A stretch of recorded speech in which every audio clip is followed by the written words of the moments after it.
I rise today to inform this House about the Coast Guard activities over the past 5 months. The highlights being their role during the government's COVID-19 response, where they were protecting Bermuda's people and interests. Mr. Speaker, the Coast Guard was initially launched in February 2020, and since the COVID-19 regulations were introduced, the soldiers of the Coast Guard have been on 24-hour embodiment operations for 119 days. The Coast Guard has been manned by 9 soldiers on 24-hour operations, working on a rotation of 9 continuous days on duty away from their families, followed by 2 days rest.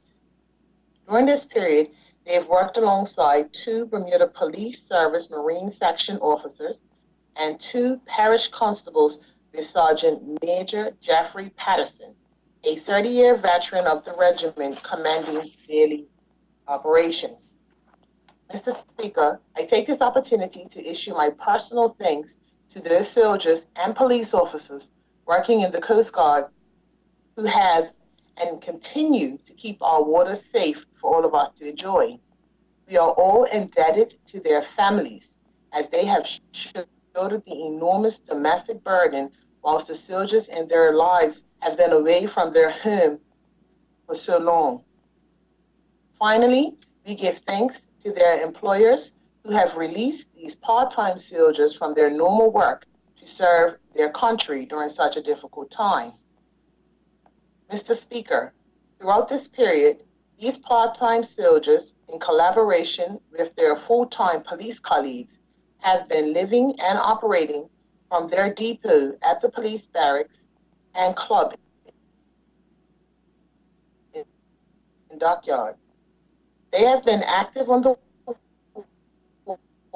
water for an average of 68%, patrolling in 4-hour cycles across the island. Their 7 vessels have performed over 1,942 hours of engine time during their 543 operations, averaging 4.56 patrols per day.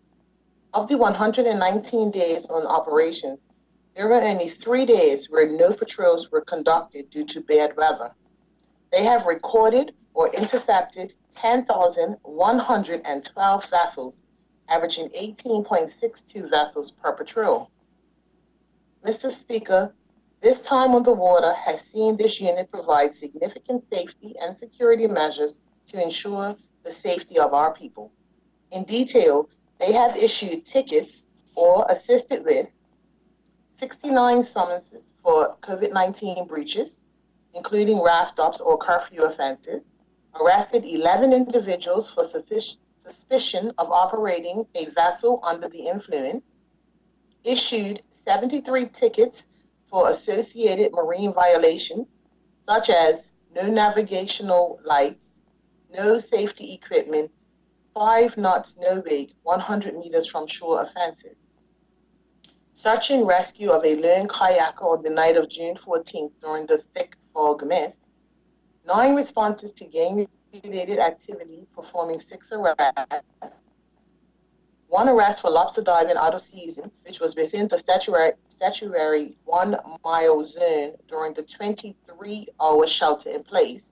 The individual was convicted of the offenses the following day. 4 night operations for illegal fishing east of the St. George's area, 3 joint fisheries operations for illegal fishing within the East and West Hind Rock fish grounds, collaborated with marine and ports in assisting the public with moorings, as well as illegal vessels on public docks. Mr. Speaker, additionally, during this period, the Coast Guard has simultaneously dispatched personnel to conduct community advisory points in the east and west end of the island, conducted winching formations and communications testing with the Royal Navy's Royal Fleet Auxiliary Ship Argus on her way to patrol the Caribbean. RFA Argus, in collaboration with HMS Midway, are the 2 Royal Navy ships that stand by to assist Bermuda during times of exceptional disaster. Continuously performed daily quarantine checks on foreign sailing vessels in St. George's Harbor. Observed and stopped, reported 5 times individuals who had broken into the quarantine to the RCC and HM customs, played an integral part in the arrest of the individual who jumped off a cliff in order to evade the BP-road police unit, arrested 1 non-compliant jet skier user for suspicion of operating a vessel under the influence and failing to proceed at a safe speed, participated in the ongoing investigation of a fatal jet ski accident. Mr. Speaker, although the Royal Bermuda Regiment Coast Guard is designed to be a legally and operationally integral part of Bermuda's military, the soldiers have been operating under the auspices of the Bermuda Police Service's Special Constable Program. This is because the supporting legislation, namely the Defense Act Coast Guard Unit Amendment Act 2018, has not been brought into effect. The Special Constable Program has allowed the soldiers to enforce health regulations and maritime security laws using police powers. Mr. Speaker, the Royal Bermuda Regiment repaid $1,000 at the start of the financial year to cover operating costs and hire 9 full-time and 14 part-time Coast Guard personnel. This hiring process was initially stalled by the effects of COVID-19, but the funding has now been frozen in their budget. They have identified, assessed, and shortlisted 9 highly qualified personnel to enlist when the embargo is lifted. Mr. Speaker, the regiment have requested $1.6 million in capital funds to purchase vessels to replace their aged fleet, which is predominantly comprised of retired vessels formerly from the BPS, some of which are over 30 years old. New vessels would be fit for row to carry out for their mandated tasks for 12 nautical miles. It is the government's ultimate ambition of the next 10 years to be able to patrol and secure its entire maritime domain out to the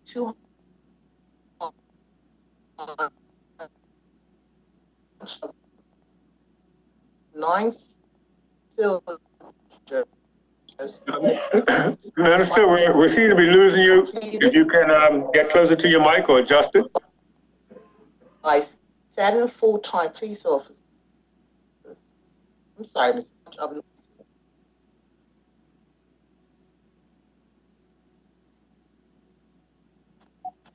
Can you hear me now, Mr. Speaker? Is that better? Yes, it's getting clear. Yes. Okay. Yes.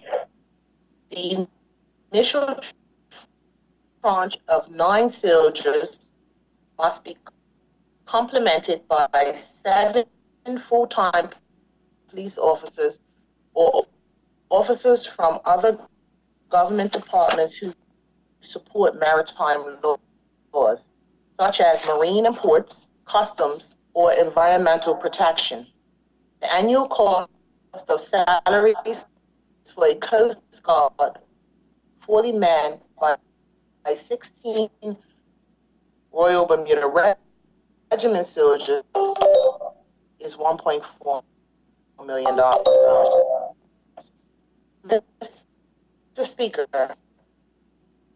the Coast Guard has proved its unquestionable worth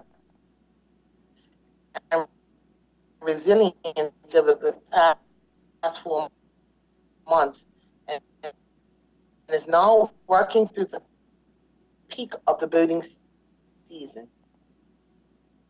The impending implementation of the Coast Guard Act is an important next step for Bermuda's maritime security and must be in tandem with employing the correct personnel for this vital role. Mr. Speaker, I reiterate my personal thanks to these officers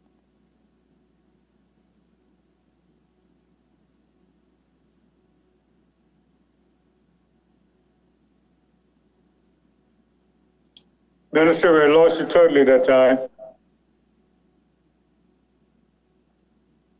Mr. Speaker. Yeah. Do you need me to read the last part again? I'm sorry, because I didn't Yes, even know you please had do. lost me. Okay.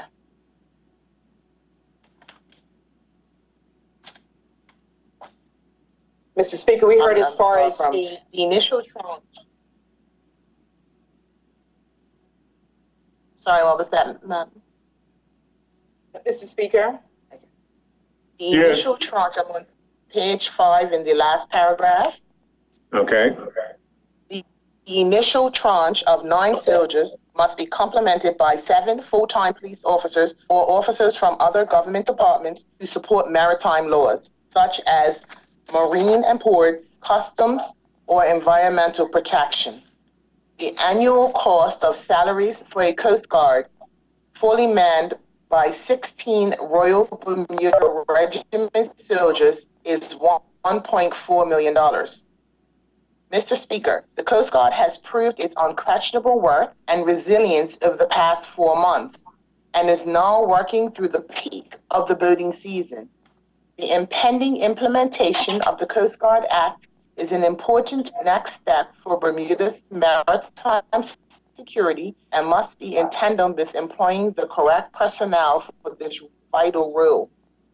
Mr. Speaker, I reiterate my personal thanks to these soldiers for their exceptional work since March, and to their families and employers who have humbly supported them whilst they have conducted their service to the country.